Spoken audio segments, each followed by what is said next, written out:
Comment est-ce que je faisais pour me remotiver pendant mes gros moments de doute durant ma formation d'ergo? C'est cette question que m'a posée Jeanne sur Instagram et que j'ai trouvée particulièrement intéressante car il y a beaucoup de choses à dire et certaines choses que je ne vous ai pas forcément partagées ici. Des choses que j'avais envie de partager avec vous depuis très longtemps, mais comment dire? C'est pas toujours facile, hein, de se montrer avec autant de vulnérabilité face à ses doutes, face aussi aux critiques qu'on reçoit. Mais ces derniers temps, je me sens un peu plus à l'aise avec tout ça et aussi avec, le fait d'échouer. Donc j'avais envie de me poser avec vous pour, partager cet épisode, des réflexions, peut-être des conseils, mais surtout des partages d'expériences. Alors, bienvenue, vous êtes ici dans un espace où je suis ravie de vous accueillir. Je suis Isa et nous sommes dans Yoga is Alive podcast, le podcast dans lequel on parle de yoga, de tout ce qui gravite autour du yoga, de la vie et où on partage des réflexions sur la santé, toujours de façon, je l'espère, nuancée. Et aujourd'hui, donc, c'est une réponse à une question particulièrement importante parce que ça rejoint à la fois les doutes, le fait d'être face à l'échec ou en tout cas face à quelque chose où on se sent un peu inconfortable et aussi tout simplement la gestion de nos états d'âme. Et ça peut être le travail d'une vie. Avant de continuer, c'est vrai que ce podcast ne vit que grâce à vous, que grâce à vos écoutes, à vos partages. Donc pour l'encourager, si vous l'aimez, c'est très important que vous vous abonniez, que vous le partagez autour de vous, que vous lui donniez une note aussi et que vous n'hésitiez pas à commenter. D'avance, un grand merci pour votre soutien et votre écoute. Vous savez que j'aime bien placer le contexte. Et là, j'avais envie, avant qu'on rentre vraiment dans plutôt tout ce qui va être partie pratico-pratique, que je vous explique mon cheminement par rapport au doute, à la critique, à l'échec aussi. Et je pense que c'est bien de commencer par le commencement. Durant mes études, donc vous le savez, sinon je vous la fais très simple, j'ai repris à 31 ans des études d'ergothérapie, donc je suis repassée dans un cursus initial. Auparavant, donc j'étais prof de yoga à plein temps et encore auparavant, presque dans une autre vie, j'ai été fonctionnaire dans la fonction publique. Et donc c'est vrai que me reconfronter aux études à 31 ans, on en avait parlé avec Clémence Rébussy, qui est prof de yoga et kiné, qui elle aussi a repris ses études entre guillemets sur le tard.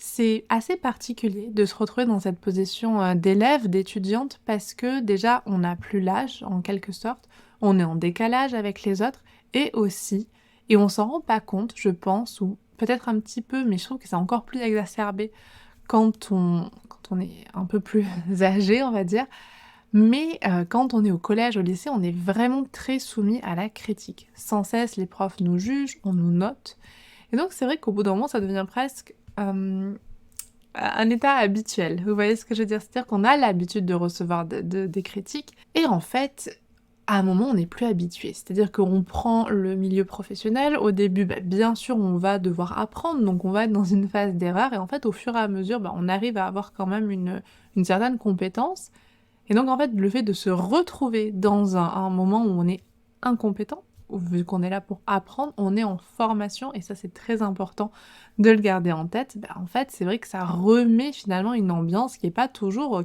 très agréable. Je vous ai souvent dit, c'est super de reprendre les études, je suis très reconnaissante, etc. Mais je voulais partager, peut-être pas assez d'ailleurs, hein, que c'était aussi extrêmement inconfortable parce que moi je me rappelle d'une ou deux fois, je suis vraiment très gentille en disant ça, il y a eu plusieurs fois où en cours, je me disais: «Mais j'ai plus l'âge pour ça». Par rapport à un prof qui criait sur la classe, parce que la classe au sens, global du terme ne s'était pas comportée peut-être de la meilleure manière ou quoi. Parfois de façon juste, parfois de façon injustifiée et c'est vrai que le fait de pas se rebeller, le fait d'essayer de rester dans les normes, on va dire, ça a pu parfois me faire un petit peu bouillir de l'intérieur parce que finalement quand on est élève, on nous demande quelque part d'obéir et on nous demande aussi de rester stoïque face aux critiques qu'on peut recevoir. Donc tout ça, c'est un petit peu, voilà, j'ai revécu ça, on va dire, avec mes toutes premières, moments en ergothérapie et puis ensuite ça a duré 3 ans Et c'est vrai que la première année, je pense que c'est passé un peu inaperçu. Pour plusieurs raisons. C'est-à-dire que premièrement, ça a été une période très compliquée, les 6 premiers mois pour, plein de choses. On avait déménagé, on du coup, on arrivait dans le Var. J'avais la chance d'avoir ma sœur pas très loin. J'ai eu un souci familial, enfin voilà, j'ai eu une perte dans ma famille. Donc en fait, c'est vrai que ça a été, assez compliqué, de gérer tout ça, plus les premiers partiels. Et c'est vrai qu'en fait, on n'a pas eu de partiels, enfin on n'a pas eu de contrôle avant nos premiers partiels, donc en fait, c'était hyper anxiogène de se dire, bah, en fait, on ne sait pas si, on on a les capacités ou pas. Et j'avais l'impression de travailler énormément et je travaillais énormément, mais en fait, j'étais un peu dans l'aveugle. Je me souviens, en fait, si je dois vous redire ces 6 premiers mois, d'être dans le brouillard. Brouillard au niveau, bah, finalement du temps que je passais à étudier où je voyais peu de choses à part mes cahiers, mes livres et ensuite brouillard dans le fait que je travaille, OK, mais qu'est-ce que vont dire les partiels? Et ça a été extrêmement difficile à gérer. Les partiels se sont passés, j'ai eu l'impression de recevoir un coup de massue, enfin, vraiment, je crois qu'on se souvient plus trop des moments inconfortables de nos études et ensuite quand on les revit, bah, en fait, c'est presque amplifié, j'ai envie de vous dire. Et les partiels se sont bien passés et quand je dis bien passés, c'est là où je remarque quand même la problématique. C'est-à-dire qu'on accorde beaucoup d'importance à la note. Donc j'ai eu des bonnes notes, mais à côté, ma santé mentale, ma santé même physique avait été quand même carrément atteinte. Mais au final, le plus important, c'était d'avoir les bonnes notes, de passer, de pas avoir de rattrapage, etc. Et en fait, je me rends compte de la problématique, c'est-à-dire que je me trouve peut-être même hypocrite. C'est-à-dire que je vais souvent dire à quel point c'est important de prendre soin de sa santé mentale, de sa santé physique. Mais au final, quand je suis prise dans ce système où il faut bien faire, où on attend de nous aussi hein, qu'on réussisse, et la réussite est associée à des notes, ben en fait, je suis vraiment prête à mettre de côté ces choses qui sont si importantes que sont la santé physique et mentale pour finalement réussir. Et je rêve peut-être d'un système qui inclut davantage bah, l'équilibre de vie et aussi l'équilibre émotionnel. Et finalement, peut-être qu'en termes de résultats, ça s'est bien passé, mais en termes de d'équilibre et de comment dire d'équilibre émotionnel, bah, finalement, ça s'était pas très bien passé. En deuxième année, on a eu une partie avec la psychiatrie qui a été assez lourde et on a eu des TD qui étaient tout simplement horribles. Je ne saurais pas vous dire autrement et où il fallait chercher assez loin finalement dans notre histoire. Donc là, revivre des choses qui sont pas forcément très agréables, parler de certaines choses assez privées aussi, ça a été un peu bizarre pour être tout à fait honnête. Et là, en fait, là aussi, il y a de nouveau eu un stress, un moment de doute assez intense et qui là est passé finalement avec le temps. C'est-à-dire que je m'inquiétais, le niveau de stress des partiels avait un peu diminué et finalement, hop, ça s'est passé plutôt avec le temps. Je savais que j'avais déjà vécu ça une fois, donc je me dis: «Bah, voilà, je vais le vivre une seconde fois malgré ce contexte un petit peu particulier» et la troisième année, donc c'était la dernière année et là où je pensais que j'allais avoir moins de pression, que c'était justement la fin, que ça y est, on était sur la dernière ligne droite. Gros moment de doute. Les pires moments de doute, ça a été mon avant-dernier stage. Bah, bizarrement, à l'endroit où je travaille, aujourd'hui. Un stage extrêmement intéressant, passionnant, mais hyper stressant. Très, très, très stressant et où je me suis mis une pression. Encore une fois, ça vient vraiment de moi. Où je me suis mis une pression assez importante et où à un moment, pendant le stage, un petit peu avant la mi-stage, je me suis dit: «Je risque de pas le valider» pour diverses raisons et là, en fait, ça a remis plein de choses en question. Je me suis dit: «Mais est-ce que je suis au bon endroit? Est-ce que ça va bien se faire?» et cetera.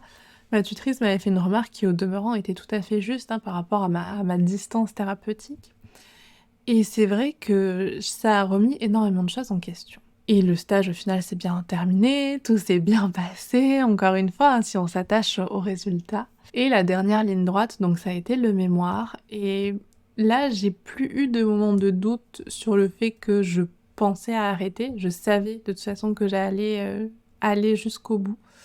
mais je savais pas en fait comment j'allais réussir à rendre un résultat final dont je puisse être le plus fière possible. Et c'est très compliqué, hein, cette idée de fierté, c'est-à-dire que on a toujours l'impression qu'on peut faire plus. En tout cas, moi, ça a toujours été un petit peu ma motivation, et je pense que dans certains domaines, c'est super. C'est super intéressant parce que je suis tout le temps à cette recherche de m'améliorer. Mais à un moment, il faut savoir lâcher prise. Et j'avais travaillé avec une de mes camarades de classe au cours de ces 3 années d'études sur un dossier. Et je me souviens qu'à un moment, je lui dis: «Mais tu penses pas qu'on pourrait reprendre ça?» Et elle me dit: «Bah, on peut toujours. Mais là, franchement, le résultat, si on le rend comme ça, on va passer très bien.» Et on est passé très bien. Et en fait, le temps que moi, ça m'aurait pris, ça nous aurait pris collectivement de refaire la partie que je voulais faire, peut-être qu'on y aurait passé, je sais pas, encore 7 heures pour au final, si on regarde au niveau du résultat, gagner 1 point de plus et perdre 7 heures de temps de vie qu'on a pu passer. Là, pour le coup, moi, j'étais en pleine formation de yoga en plus des études, bien sûr. Donc du coup, ça me permettait de plus me consacrer au yoga, donc c'était super, et c'était vraiment grâce à cette fille qui m'a fait prendre conscience que parfois, en fait, il y a le moment où tu lâches. En fait, il faut lâcher sur cette envie d'être, parfait, parfaite, d'aller au bout de ce qu'on pense pouvoir donner. Donc ça a été beaucoup de moments de doute. Au niveau des, critiques que j'ai pu recevoir pendant mes études, ça a été, plutôt des remarques, sur des choses, plutôt techniques, on va dire, pendant les cours. En stage, ça a été souvent sur ma distance, émotionnelle, relationnelle, le fait que j'ai trop tendance à être impactée par les histoires de vie, des patients. Donc ça, c'est encore quelque chose, hein, sur lequel je travaille aujourd'hui. Parfois, certaines compétences en termes de capacité à voilà, rédiger certaines choses, mais on va dire que c'était toujours sur des compétences, assez bien identifiées, assez spécifiques. Donc je trouve que c'est plus ou moins facile d'analyser la critique de façon relativement distanciée. C'est-à-dire que c'est une compétence en fait en travaillant, en la revoyant, on arrive plus ou moins à la régler. Par rapport à la distance émotionnelle, ça c'est entre moi et les autres. Donc ça, c'est quelque chose de plus compliqué, je pense, à régler, et je pense que c'est aussi un domaine qui est, entre guillemets, «un peu plus flou». C'est-à-dire qu'on va pas tous accepter d'être impactés émotionnellement de la même manière, et on va pas tous vouloir non plus s'investir émotionnellement de la même manière. Pour certaines personnes, bien faire son métier, ça va être, réussir à faire preuve d'empathie, bien sûr, d'écoute active, de non-jugement, mais avec une distance émotionnelle assez importante. Et pour d'autres, dont je fais partie, c'est faire preuve d'empathie, pareil, écoute active et non-jugement, mais s'autoriser finalement à mettre de l'émotion. Et ça se discute. Je pense vraiment qu'il n'y a pas une réponse à tout ça. On est tous très différents, donc c'est à nous aussi de voir ce qu'on est capable de supporter aussi.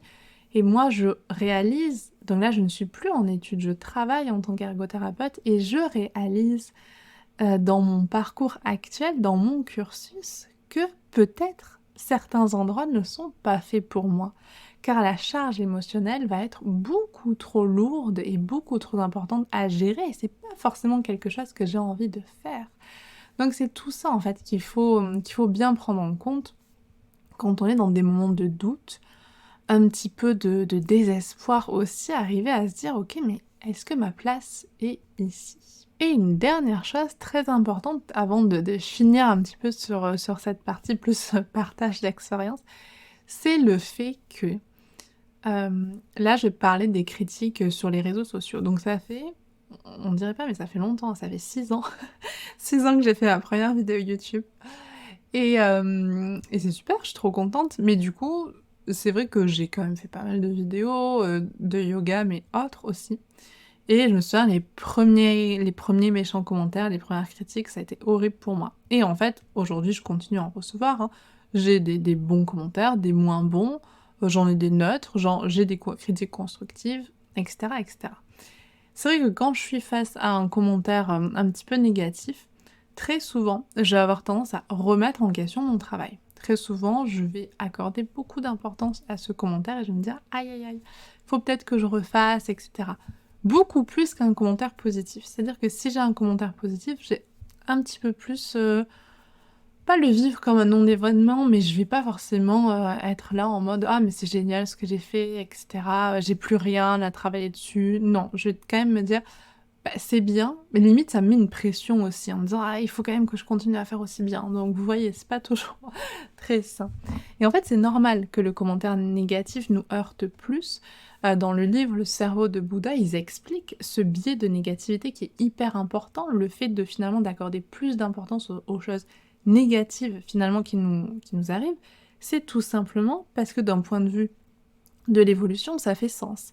Quand il nous arrive quelque chose de négatif ou de problématique, bah, on a tout intérêt à comprendre pourquoi ça nous est arrivé, solutionner le problème pour faire en sorte qu'à l'avenir, ça ne nous arrive plus.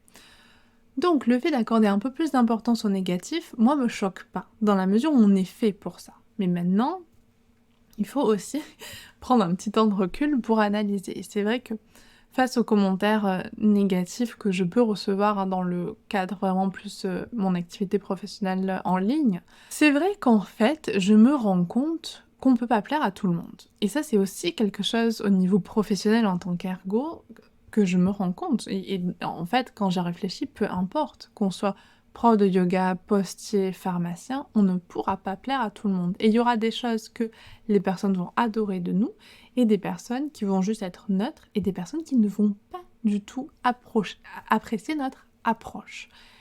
Et c'est hyper important de prendre en compte cet élément. Parce que parfois, c'est la même chose quand on est face à des profs ou face à des collègues ou face à des supérieurs hiérarchiques. Peut-être que c'est pas nous vraiment le problème, c'est-à-dire que si c'est pas un problème de compétences, etc., parfois c'est un problème de personnalité. Et là, malheureusement, mais il n'y a pas grand-chose à faire. Soit peut-être trouver un moyen pour mieux s'entendre, soit finalement se dire, ok, c'est juste ma personnalité. Comme nous, parfois, ça peut nous arriver, on dit, bah, je sens pas cette personne, c'est pas grave, on est humain, ça nous arrive. Et voilà, prendre en compte, je trouve, cette personnalité, c'est très très très important, je pense, pour justement avoir une relation un petit peu plus, pas détachée, mais saine pour nous face aux critiques et aux moments de doute qu'on peut traverser. Tout cela nous amène donc à la deuxième partie de cet épisode qui va être les solutions. Alors les solutions, vous voyez là je m'avance un petit peu. En tout cas, les réflexions, les propositions d'action que je vous propose pour justement faire en sorte que ces moments de doute qu'on traverse quand on reçoit des critiques ou autres soient un peu plus faciles à gérer.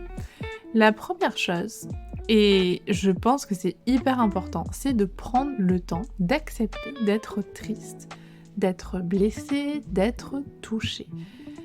Très souvent, on se dit « Oh là là, cette personne m'a dit ça » ou en tout cas je doute par rapport à ça, mais je devrais pas parce que je devrais être heureux, etc. Il y a ce côté, j'aime pas trop le fait qu'on voit de la toxicité partout. Mais il y a parfois cette injonction à tout le temps être bien, tout le temps être heureux, etc. La positivité toxique, comme on l'appelle. Je suis pas certaine que ce soit à 100% ça. Je pense que de façon générale, on souhaite être bien, on souhaite être heureux. Quand on va bien, on va dire, quand on a une santé mentale équilibrée, quand les choses sont plutôt confortables autour de nous, c'est vrai qu'on cherche plutôt à aller vers la sérénité, le confort, le bien-être.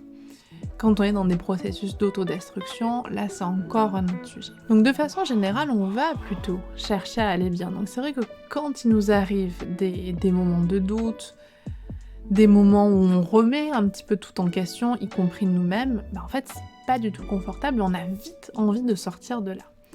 Je vous dis pas de rester triste pendant longtemps, mais je pense que c'est important d'accepter finalement cette tristesse, cette frustration, de vraiment laisser l'émotion venir, nous traverser. Et une fois qu'elle est traversée, ça va être important parce que si elle stagne, en fait, ça va prendre différentes formes. Vraiment se poser la question, qu'est-ce qu'on cherche dans cette situation à apprendre et à comprendre? Et ça va être super important.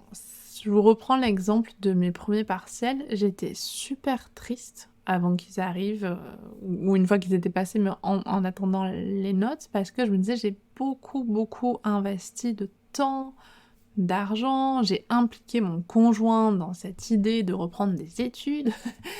Donc il y a beaucoup de choses, en fait, il y a de la culpabilité, c'est un bougli-bougli de plein, plein de sentiments différents. Et en fait, ce qui est hyper important à ce moment-là, c'est vraiment, et moi c'est ce que j'ai fait à un moment parce que je me rendais compte que c'était vraiment en train de me tirer vers le bas, vraiment, vraiment beaucoup, beaucoup. Je me suis dit: «Qu'est-ce que j'ai cherché en reprenant ces études?» Et en fait, on en revient à cette idée, vraiment, moi, cette deuxième proposition que je vous fais ici, ça va être de se recentrer sur le pourquoi initial.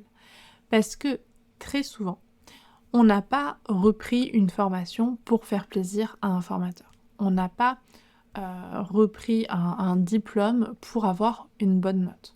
On n'a pas choisi un métier pour que les collègues disent qu'on travaille bien. C'est pas ça qui importe en fait. Ça doit être des conséquences si ça doit arriver. Mais parfois c'est pas grave si ça n'arrive pas en fait. Le plus important c'est pourquoi on s'est engagé dans ces projets. Moi, je sais qu'en reprenant les études et en allant dans l'ergothérapie, c'était pour avoir un pied dans le monde médical, paramédical, de mieux comprendre aussi comment accompagner les personnes. J'ai beaucoup, beaucoup développé cette partie-là. Le fait d'avoir une vision plus globale encore de la personne que j'avais touché un petit peu du doigt en naturopathie, mais là j'ai l'impression que c'est encore plus grand. Je comprends à mon échelle encore un petit peu plus de choses. J'ai envie de devenir ergothérapeute parce que je pense que ça peut apporter beaucoup plus de bien-être aux personnes que j'accompagne, y compris en yoga. Et en fait, c'est tout ça, c'est ces pourquoi finalement qui m'ont poussée à continuer à avancer et à me détacher en fait des résultats, à être vraiment plus dans un processus que dans un résultat. Chose qui est à voir, je vous avais, je pense, parlé de ma toute première formation de yoga. Je suis même pas sûre que je vous avais raconté cette histoire. J'ai tendance à vouloir plaire beaucoup aux autres, à ce qu'on me trouve gentille, etc. Et c'est un énorme problème, je trouve. J'essaie de me détacher de plus en plus de ça. Et j'avais envie que la prof m'aime bien, trouve que je faisais bien ce qu'il fallait faire. Et en fait, elle était plutôt critique vis-à-vis de moi et les 2 premières semaines, je me souviens, j'étais vraiment dans un trou noir, quoi. Je me disais: «Mais c'est horrible, j'arrive à rien, je suis nulle», et cetera. Et je crois que ça s'est passé pendant une nuit. C'est l'avantage aussi, d'être un peu immergé dans une autre ambiance où il y a très peu de divertissement, et cetera. Je trouve que notre cerveau fonctionne mieux, on était en pleine nature. Je pense que tout ça joue et aussi énormément. Et en fait, je me suis dit: «Mais j'ai fait ça pourquoi?» J'ai fait ça parce que le yoga, moi, ça m'a tellement apporté. Ça m'a je vais pas dire toujours le discours habituel: «Ça m'a sauvée», mais en quelque sorte, oui, ça m'a sauvée. En tout cas, ça a été un compagnon et c'est encore un compagnon tellement important pour mon équilibre, pour ma santé, pour mon bien-être, pour ma spiritualité aussi, que je peux pas garder ça pour moi. J'ai envie de le partager et j'ai envie de le partager de ma façon qui est une façon à moi en fait. Et en me recentrant à ça, le lendemain, on a eu une pratique et à la fin de la pratique, elle me dit «Je t'ai sentie particulièrement présente aujourd'hui» et à ce moment-là, là où peut-être 3 jours avant, j'aurais sauté de joie à l'intérieur, à ce moment-là, j'ai réussi à accueillir ça de façon neutre et je lui ai dit: «Je pense que c'est parce que j'ai bien dormi» et c'était vrai que la nuit précédente, j'avais bien dormi aussi. Et ce sentiment-là, c'est vraiment quelque chose que j'ai essayé de retrouver pendant mes études, mais en fait, je me suis rendu compte que c'était hyper difficile parce qu'on a toujours envie que les formateurs, les formatrices disent qu'on fait du bon boulot. Pareil dans le milieu professionnel, alors qu'au final, quand on réfléchit, c'est pas ça le plus important. Et donc c'est hyper important de souvent revenir à son pourquoi on fait les choses. Et si on l'a pas noté, je pense que c'est hyper important de le noter pour l'ancrer, pour pouvoir y revenir. on sous-estime parfois, je pense, et moi la première, hein, l'importance de noter les choses, et je me rends compte qu'à chaque fois que je note, en fait, ça s'ancre plus, et ça, c'est juste essentiel. Donc là, on va dire ces 2 premières propositions d'action, le fait d'accepter sa tristesse et le fait de revenir à son pourquoi, c'est un peu plus travailler sur le fond, vraiment travailler sur le fond, et je trouve aussi travailler sur notre état émotionnel. Maintenant, on va aller à un côté un petit peu plus superficiel, un petit peu plus technique, qui va être vraiment d'évaluer les capacités. Quand on doute, c'est souvent qu'on a l'impression qu'on ne fait pas bien. Donc, ça peut être lié à un manque de confiance en nos capacités. Donc, c'est très simple, pour le coup, d'analyser de la façon la plus neutre possible nos capacités. C'est très simple sur le papier. En réalité, en fait, ça peut être très compliqué parce que dedans, il y a nos doutes, le fait qu'on se dise mais si je fais ça, c'est pas forcément très bien. C'est vraiment toujours avec notre filtre, donc vraiment d'essayer, soit si on y arrive vraiment de les analyser avec beaucoup de recul et d'objectivité, si on n'y arrive pas, peut-être demander à quelqu'un qui nous connaît bien. S'il peut analyser, mais vraiment lui dire j'attends quelque chose d'objectif. Donc si tu mets du subjectif, etc., bah, tu le précises, mais je veux vraiment quelque chose d'objectif. Et vraiment observer nos capacités. S'il y a des capacités qu'on ne maîtrise pas encore, bah, c'est très bien.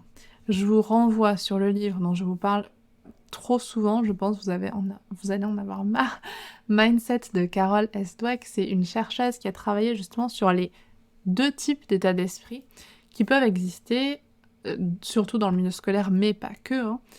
L'état d'esprit growth mindset, l'état d'esprit de croissance, qui va finalement être stimulé par le challenge et le fait de ne pas encore savoir, et l'état d'esprit fixe, le fixed mindset, qui lui va vraiment penser que l'intelligence c'est quelque chose de fixe et que finalement s'il est intelligent, tout ce qui va devoir lui arriver, il va falloir qu'il le réussisse, quitte à parfois choisir des choses qui sont un peu plus faciles pour lui, pour être moins face à de la difficulté et du coup être moins, confronté à l'échec. Donc on se rend vite compte que pour évoluer dans la vie et apprendre et progresser, en fait on a tout intérêt à switcher, à aller dans un growth mindset. Mais c'est pas forcément quelque chose qu'on arrive à avoir dans tous les domaines de notre vie, c'est quelque chose que parfois on a et parfois on n'a pas. Et c'est surtout quelque chose, et c'est ce qu'explique la chercheuse, qui peut se cultiver. Donc ça va être important quand on est face à des capacités qu'on ne maîtrise pas, de se dire je ne les maîtrise pas encore. Et de se dire aussi chouette.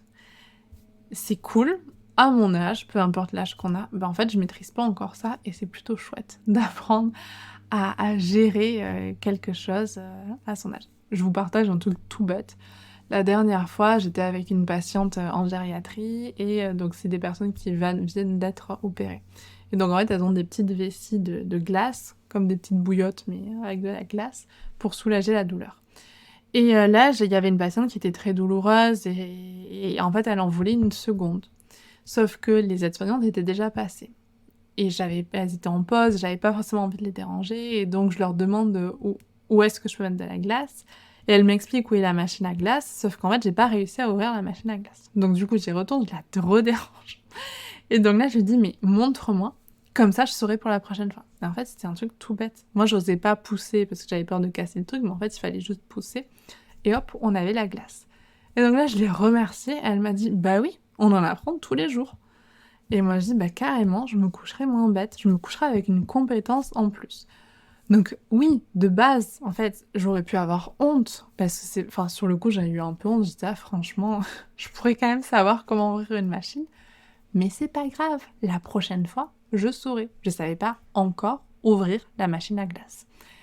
Et cet exemple ultra trivial, hyper bébête, je pense qu'on en a tous dans le quotidien, mais parfois, c'est difficile de dire qu'on ne sait pas. Finalement, rajouter le « je ne sais pas encore », ça peut vraiment beaucoup, beaucoup aider. Et parfois, je trouve que ça aide à accueillir les critiques de façon un petit peu plus positive aussi. Et quand on est dans un moment de doute, ça permet d'enlever le brouillard dont je vous parlais là, de ma première année. C'est-à-dire qu'on est dans le brouillard, on ne sait pas où on va. En fait, là, on enlève un petit peu les couches et on se dit: «OK, je peux progresser là-dessus, je peux apprendre ça.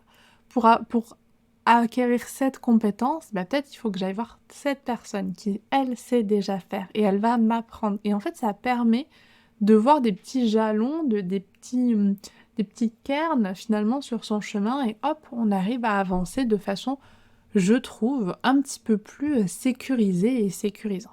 Mais vous vous en doutez, pour faire tout ça, ça va être très important et c'est ma quatrième proposition. C'est pas toujours facile, mais c'est d'être bien entouré. Et je sais que parfois, suivant les projets qu'on prend, on va pas toujours avoir un entourage qui va être le plus bienveillant possible. Parfois, c'est le cas et franchement, c'est fantastique. Mais parfois, c'est pas le cas. Bah, on a la chance, je trouve, aujourd'hui, de pouvoir passer du temps virtuellement avec des personnes qui peuvent nous comprendre. Alors c'est sûr qu'il n'y aura pas d'échange, mais au moins on entendra un discours qui peut nous donner un petit peu plus de motivation, nous rendre un peu plus positifs. Donc c'est vrai que si vous n'avez pas ça dans votre entourage direct ou même indirect par téléphone ou quoi, bah essayez de chercher, que ce soit sur YouTube ou dans des livres, des personnes qui peut-être sont passées par les mêmes phases que vous ou ont compris certaines choses et souhaitent le partager. Et en fait, tout ça, ça va vous aider petit à petit à construire finalement comme une petite armure autour de vous. Parce que ça peut être très très très compliqué d'être avec des personnes qui sont assez négatives. Ça peut tirer vers le bas. Donc c'est vrai qu'au plus vous êtes entouré ou en tout cas vous êtes au contact avec des personnes qui vont vous envoyer de façon directe ou indirecte des messages plutôt motivants, d'inspiration, en fait au plus ça va être simple pour vous de mettre en place tout ce qu'on a vu auparavant. La quatrième proposition, en la disant, je sais déjà que vous allez me dire que c'est pas toujours facile et je suis entièrement d'accord avec vous, mais ça va être vraiment de privilégier une hygiène de vie la plus cool pour vous. Une hygiène de vie saine ou juste ou équilibrée vraiment dépend de beaucoup de facteurs. C'est important de savoir qu'est-ce qui vous équilibre, vous fait du bien et de pouvoir agir en conséquence. C'est pas toujours facile, c'est pas toujours évident de s'y tenir, mais ça va être essentiel pour vous permettre de continuer en fait. Parce que si on dort mal, si on mange pas très bien, si on n'arrive pas à faire de l'exercice physique, si on n'a pas de moment pour se ressourcer, pour avoir des loisirs qui nous font du bien, ben en fait au bout d'un moment on va s'épuiser. Et c'est beaucoup plus difficile quand on est épuisé de traverser ces moments de doute ou de recevoir des critiques. Un exemple tout bête, le sommeil, il y a des études qui montrent que quand on dort pas bien, eh ben on va avoir tendance à voir de l'agressivité beaucoup plus systématiquement chez les personnes qui nous entourent. Alors que parfois elles sont pas plus agressives que ça, hein, mais c'est vraiment notre cerveau qui est pas capable de traiter correctement l'information. Donc prendre en compte tout ça et se rendre compte que c'est un petit peu la priorité, c'est essentiel.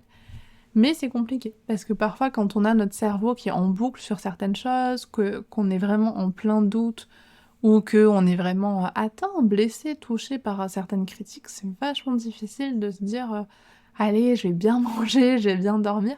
Mais quand on le fait, bah, on remercie un petit peu son corps, un petit peu beaucoup même, et en fait ça peut nous aider aussi, ça peut être une façon parfois de détourner l'attention de notre cerveau. Notre cerveau, il va finalement aller là où on lui indique d'aller. Si on est en boucle sur une chose, vous allez souvent remarquer que vous allez faire vraiment tourner votre vie autour de ça. Alors que quand on a quand même du temps pour aller marcher, respirer, faire de l'activité physique, etc., c'est un petit peu différent. Et enfin, la dernière chose, c'est plus par rapport au fait que on est toujours confronté à des personnes. Quand on est en formation, quand on est au boulot, peu importe. On a tous un ego. On a tous un ego, on a tous des personnes avec qui on s'entend bien, des personnes avec qui on s'entend moins bien. Il y a des choses qu'on comprend chez certaines personnes, des choses qu'on comprend moins. Et il y a des valeurs qu'on partage et des valeurs qu'on partage moins. Donc c'est vrai que quand parfois on reçoit certaines critiques, toujours se rappeler de qui ça vient. Ça veut pas dire que si la personne bah, vous l'aimez pas, bah, il faut surtout pas tenir compte de ce qu'elle dit. Ça veut simplement dire que parfois, il va y avoir des personnes qui vont se projeter et inversement. Et on fait des transferts et cetera. Nous, c'est quelque chose qui est très fréquent, hein, dans le milieu, médical, paramédical. C'est évident que si, je sais pas, demain je reçois un patient qui me fait penser à mon père, bah, je sais pas pourquoi, mais je vais être quand même un peu plus attachée à ce patient. Je vais peut-être, plus passer sur certaines choses. Si en gériatrie, je vais avoir, une dame qui va me faire vraiment penser à ma grand-mère, bah, je vais avoir tendance à être, peut-être encore plus douce ou me dire: «Bah, je peux bien quand même passer un peu plus de temps avec elle». Alors que là, ce que je fais à ce moment-là, c'est plus finalement de l'accompagnement, émotionnel qu'autre chose. Ce qui est important, hein, mais peut-être que si je le fais, c'est parce que je fais un transfert. Bon, bah, il y a aussi des transferts qui sont faits, hein. Quand on est, formé, quand on est étudiant face aux formateurs, aux formatrices. Donc toujours avoir ça en tête. Pareil dans le milieu professionnel, avec ses collègues, ses supérieurs, il y a des choix qu'on fait qui peuvent ne pas faire plaisir à tout le monde. Dans le domaine professionnel, par exemple, si demain je choisis, spoiler alert, c'est ce que je fais, mais je choisis de faire passer mon équilibre de vie avant une carrière ou quoi, ça peut ne pas convenir à tout le monde, mais c'est OK. Et c'est hyper important d'être à l'aise avec ses choix. Donc c'est hyper important, je pense, de se réaligner, peu importe ce qui arrive, par rapport à nos valeurs, par rapport à nos priorités, au domaine qu'on choisit de vraiment investir dans notre vie et d'accepter cela et de vivre en fonction de ces choses. Du coup, face au moment de doute, on aura peut-être un peu plus tendance à faire la part des choses. C'est-à-dire à comprendre finalement ce qu'on garde, parce que c'est vraiment là-dessus qu'on va pouvoir travailler, qu'on va pouvoir évoluer, et ça va nous apporter des choses, et ce qu'on met de côté. Parce qu'on se dit, bah finalement là, ça naît dans un endroit qui n'est peut-être pas si bienveillant que ça envers moi. Et c'est toujours très très important de l'avoir en tête. Je vais vous partager, c'était à la toute fin de mes études, on avait fait le PrAP, la prévention des risques liés à l'activité physique. C'est un petit peu tout ce qui va être prévention des troubles musculo-squelettiques au travail, des risques psychosociaux, etc. Moi, c'est un domaine que j'adore. De toute façon, je pense que vous l'avez perçu, vous l'avez compris. Et en fait, je me suis vraiment donnée à 200%. Et c'était vraiment finalement la dernière chose qu'on devait rendre. Et là où j'aurais pu être un petit peu plus tranquille, j'avais vraiment envie de fournir quelque chose de bien ficelé, etc. Et du coup, on devait faire une petite scénette où en fait on présentait un projet et les personnes qui étaient en face de nous, donc nos élèves et la formatrice, enfin nos élèves, nos camarades de classe et la formatrice, jouaient le rôle d'une structure où il y avait quelqu'un qui était là pour investir, des soignants, etc., etc. À la fin, mes camarades de classe ont été bien sûr trop mignons, ils m'ont pas du tout mis en difficulté, très cocooning, très bienveillant. Et par contre, ça a été la formatrice qui a vraiment cherché à me pousser dans mes retranchements. Et en fait, j'ai tenu bon. C'est-à-dire que je me suis pas laissée déstabiliser, j'arrivais à lui répondre, etc. Mais en fait, sur le coup, j'étais pas contente qu'elle fasse ça, mais j'étais bien dans mon truc, enfin voilà, j'avais pas de soucis. Mais elle y allait un petit peu fort quand même.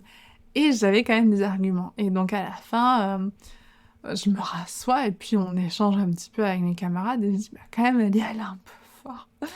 Et tout le monde me dit: «Oui, mais t'inquiète, t'as bien répondu et tout». Mais en fait, au fur et à mesure que les autres passaient, elle avait pas du tout la même attitude. Elle était beaucoup plus douce ou parfois elle réagissait pas du tout. Et moi, en fait, je me suis dit: «Mais c'est pas possible, j'ai travaillé comme une folle et en fait, ça va pas passer». Alors que vraiment, elle n'avait rien dit, elle avait juste joué le rôle qu'il fallait qu'elle joue. Et c'est moi, mon petit mental, pour dire à quel point le mental peut très bien faire sa popote dans son coin. Et à la fin, du coup, elle a compris parce que je pleurais. Bon bref. Et puis après, elle est venue me voir. Non, je crois que c'est mes camarades qui ont dit: «Non mais là, elle va pas bien Isabelle, il faut que vous alliez la voir». Et donc elle est venue me voir Et je lui ai dit: «Je suis vraiment désolée, c'est juste que je pense que je suis fatiguée, en fait, et j'ai pas réussi à comprendre finalement pourquoi est-ce que vous cherchiez tellement, à me confronter». Et finalement, quand les autres groupes, j'ai vu que c'était pas du tout pareil, je me suis dit: «Mince, mais qu'est-ce que j'ai pas réussi à faire?» parce que j'avais de quoi répondre. Et elle m'a dit: «Mais justement, c'est parce que je te sentais à l'aise que j'ai eu envie de te pousser un petit peu plus». Et je l'ai remerciée de m'avoir expliqué ça, parce que en effet, c'était très formateur ce qu'elle a fait au final, mais c'est juste que j'avais pas compris son intention. Et parfois, il y a des personnes qui vont un petit peu nous pousser, parce que c'est dans leur tempérament, en fait. C'est peut-être des personnes qui ont besoin elles-mêmes de ça. Il y a des personnes qui ont besoin qu'on les pousse vraiment dans leur retranchement pour évoluer. Il y en a qui ont besoin qu'on les pousse, mais d'une façon un petit peu plus bienveillante, en les accompagnant doucement, en leur montrant certaines choses. Et il y a des personnes qui vont plutôt privilégier le confort. Donc il faut voir finalement où est-ce qu'on se place, ce qu'on accepte aussi, parfois ce qu'on n'accepte pas ou plus difficilement. Il faut aussi tenir compte toujours de son état émotionnel. Il y a des moments où on est plus à même en fait, de recevoir la critique ou d'assumer des moments de doute que d'autres. Donc c'est toujours très important qu'on soit dans le statut de la personne qui donne la critique ou qui la reçoit, aussi d'expliquer. Et je pense que parfois, c'est important de dire les choses. Et après ça, ma formatrice, quand on a dû repasser, parce qu'on avait plusieurs étapes, elle disait: «Bon, bah, là, si je cherche à vous titiller, c'est vraiment, voilà, pour vous faire évoluer dans votre pensée, si je sens qu'il y a quelque chose à creuser, et cetera». Et en l'explicitant, bah, à chaque fois que ça s'est passé, bah, finalement, on a tous réagi beaucoup mieux, et moi y compris, parce que j'avais compris, finalement, ce qu'elle attendait de nous et comment elle voulait nous accompagner dans notre évolution et dans nos progrès. Parce qu'il faut aussi tenir compte de ça, c'est dans l'inconfort qu'on progresse. Mais cet inconfort, bah, on peut parfois l'avoir de façon très très très différente, de le vivre de façon très différente. Et je pense aussi, c'est quelque chose de très important, qu'on peut aussi, c'est très difficile, mais ne pas accepter certaines choses. Je pense, dans l'idéal, que quand on est face à de l'injustice, à de la méchanceté, parfois à de la jalousie, peut-être que le fond du message, en effet, est juste et peut nous faire progresser, mais on n'a pas à humilier, entre guillemets, je prends un grand mot pour ça, ou à humilier ou à rabaisser une personne pour lui faire passer un message. Et quand on est victime de ça, c'est hyper compliqué, mais quand on est victime de ça, c'est très important d'arriver à faire entendre sa voix et de dire: «Je n'apprécie pas qu'on me parle sur ce ton, je trouve ce terme un peu fort et pas forcément très juste», pour expliquer en termes de je ressens ça, pas accuser l'autre d'eux, mais vraiment repartir de soi, de son sentiment. Mais pour ça, c'est très important de connaître ses limites et d'arriver à les accepter et d'arriver à vivre avec ses limites. Donc voilà, donc c'est des propositions, vous l'avez vu, qui sont pas toujours très faciles à mettre en place, mais qui en tout cas peuvent aider, moi m'ont aidé et m'aident encore aujourd'hui, parce que, et ça va être la fin de ce podcast avec cette dernière partie, c'est important de penser à la suite. Car quand on est dans une formation qui va s'accompagner de beaucoup de doutes, de remises en question, c'est comme si on devenait, comme si on changeait de mue en quelque sorte. On acquiert de nouvelles compétences, donc on change, on se transforme. Mais c'est pas un but en soi. C'est-à-dire qu'avoir une formation, obtenir un diplôme, et moi je l'ai vraiment perçu, que ce soit en yoga, en naturopathie ou là en ergo, c'est qu'une étape. C'est la suite qui va tout déterminer. C'est l'expérience qu'on vit au fur et à mesure qui va modeler, modifier aussi nos projets professionnels pour nous mener à quelque chose qui nous ressemble le plus. On revient à notre pourquoi. C'est toujours important de se dire: ok, cette formation, cette phase de doute sert un projet plus grand, plus grand que moi aussi. Et de se raccrocher à ce projet pour avancer, pour naviguer malgré les doutes, pour mettre aussi de côté certaines personnes, même dans notre entourage professionnel ou scolaire, qui peuvent ne pas partager les mêmes valeurs que nous. Et c'est très très très important de se reconnecter à finalement pourquoi est-ce qu'on est dans cette galère. Et ça c'est parfois quelque chose qui est très très difficile à appréhender parce qu'on a l'impression qu'il faut entre guillemets souffrir, mais la souffrance est vraiment optionnelle. Et se dire aussi que peu importe à quel point on s'investit dans une formation, ce n'est pas un but en soi. Quand j'ai eu mon diplôme d'ergothérapeute, j'ai pas réalisé tout de suite, je vous en ai déjà parlé dans plusieurs épisodes, mais c'est après en fait que le vrai travail commence. C'est après qu'en fait on est confronté à certaines choses. Et franchement, aujourd'hui, même par rapport à mon projet professionnel, là ça fait 7-8 mois que je travaille, au final je me rends compte qu'il y a déjà des choses qui ont évolué et ça va continuer d'évoluer. Et par rapport à la naturopathie, je vous en avais déjà parlé, mais c'est vrai que c'est en me confrontant à la réalité sur le terrain que je me suis dit je ne peux pas faire ça dans ces conditions. Donc c'est toujours hyper important de se dire que la formation, c'est une étape. Nos doutes, ils font partie du chemin, mais nos doutes par rapport à quoi? Et ça, c'est toujours super important de se dire, ok, est-ce que là je doute par rapport vraiment à la finalité du projet? J'ai peut-être plus envie de faire ce métier? Ou finalement la façon dont je fais là actuellement ne me convient pas, ou c'est des doutes par rapport simplement à une méthode d'enseignement. Eh ben, c'est pas du tout la même chose et ça va pas du tout être accueilli de la même manière, ni par vous, ni par votre entourage. Donc toujours avoir ça en tête, que ces moments de doute, c'est une étape. Cette formation que vous faites, ce projet que vous faites, ce boulot que vous faites, c'est une étape.